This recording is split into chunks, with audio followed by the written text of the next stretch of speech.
Dan negeri kita termasuk negeri paling bebas untuk berbicara. Meskipun beberapa orang mau framing negeri kita ini udah komunis, enggak ya. Itu jualan politik tahun-tahun lalu. Negeri kita diktator, lebih diktator Saudi lah ya.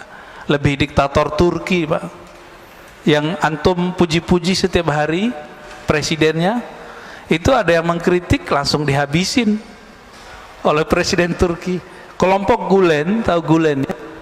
Fatwa Gulen itu mencoba mengekspos korupsi. Menurut mereka ini temuan korupsi.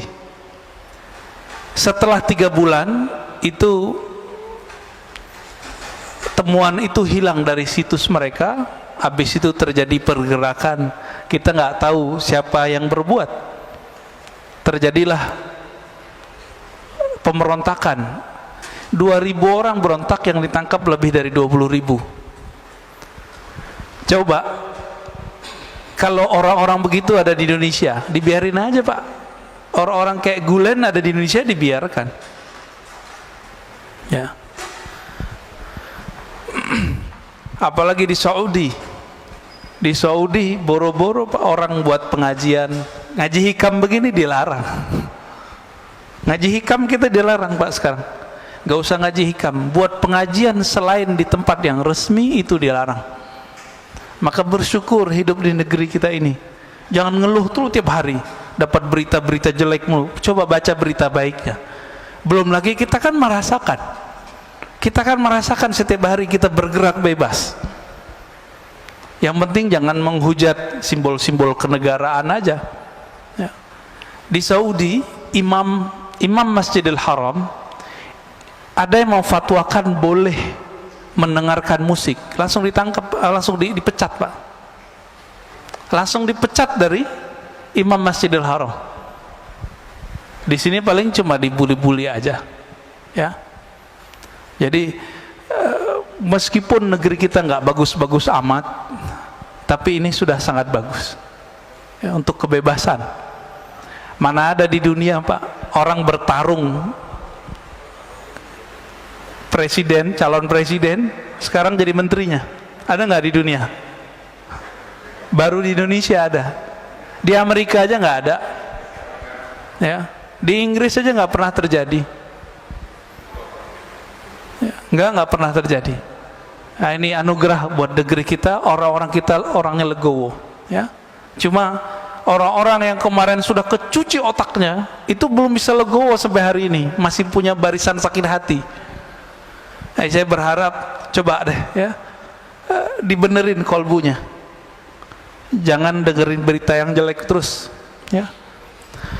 Dan salah satu hal yang kita syukur tapi juga nggak pantas kita bersyukur, kita bersyukur tenang ya, nggak ada terjadi seperti yang terjadi pada saudara kita Palestina. Tapi nggak pantas kita bersyukur di saat saudara kita sedang susah. Maka jika ada kelebihan, berbagilah untuk mereka ya. Namun berbaginya jangan serampangan, berbagilah dengan cara yang taqi, cara yang hati-hati. Bagaimana ya, kalau kita donasi pada kelompok yang amanah dan kompeten, jangan asal donasi. Nanti kejadian seperti beberapa tahun lalu, dikirimnya ke teroris ya. Kita tahunya di Palestina itu yang berperang Hamas sama Israel. Enggak begitu ceritanya ya, ceritanya banyak yang nggak diungkap ya. Kalau kita ceritain bisa panjang, Pak. Cuma kita sudah terframing Hamas, Zionis gitu kan. Tapi kalau Bapak bisa melihat berita-berita berbahasa Arab, berbahasa Inggris, bahasa Perancis, itu nanti kelihatan bahwa ada kelompok Yahudi disebut bahasa Arabnya al-Yahud al-Usuli. Kalau bahasa kita mungkin Yahudi ortodok, Yahudi kolot, atau Yahudi yang syar'i versi mereka. Itu demo hampir setiap hari, Pak, kemarin. Mendemo Zionis. Jadi Yahudi ini beda dengan Israel, Zionis.